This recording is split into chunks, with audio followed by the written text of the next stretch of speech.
And so, Paul, what would you say? What do we need to get more of the supply of these ingredients to companies like Chipotle, Panera, all the other ones that may be asking for antibiotic-free meat, free-range pork, organic products? What's needed to increase this supply?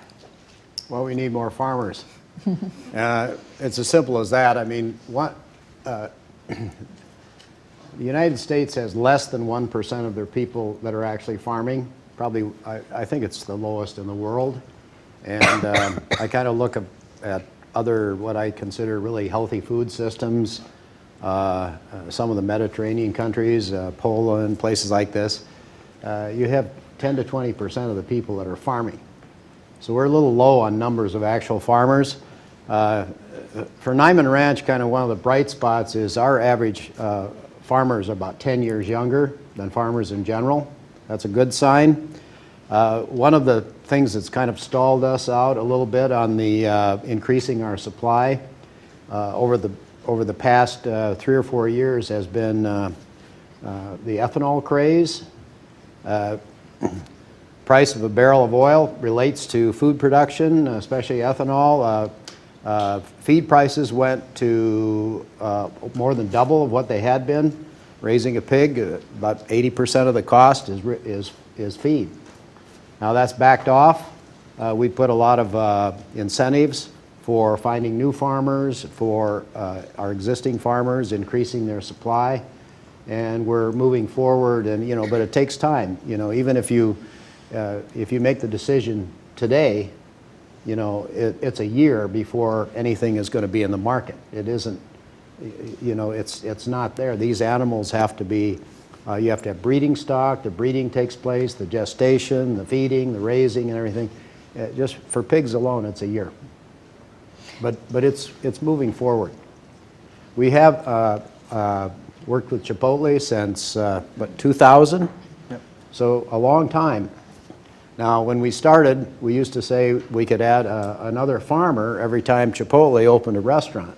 However, they got moving along very quickly, and we just couldn't quite keep up with them. So initially, we were an exclusive supplier, but then they had to go and look for other like-minded companies, I guess you'd say, to supply them. Chipotle buys a certain part of the animal, not the entire animal, and that's always a challenge too in marketing a specialty product. You have animals and they're slaughtered, and you have a carcass, and you have all kinds of parts on it. And early on, I was trying to find a market for, if you will, free-range pigs, because basically the industry was changing into the industrial model, and I didn't like that. And a lot of people wanted to buy a pork chop, and I wasn't raising pork chops. I was raising pigs. So, that's the challenge too. And we've gone a long ways, and Chipotle has helped with solving that for us. Well, and you're out there in Iowa, in hog country, and I mean, what do you hear from people in those communities in terms of the interest in raising the kind of pork that you're raising? I'm going from here to Practical Farmers of Iowa.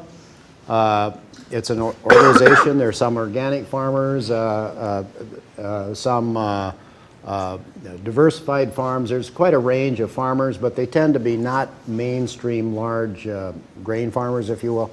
And their membership has increased from 1,700 to 2,500 just this past year. Wow. That's a good sign.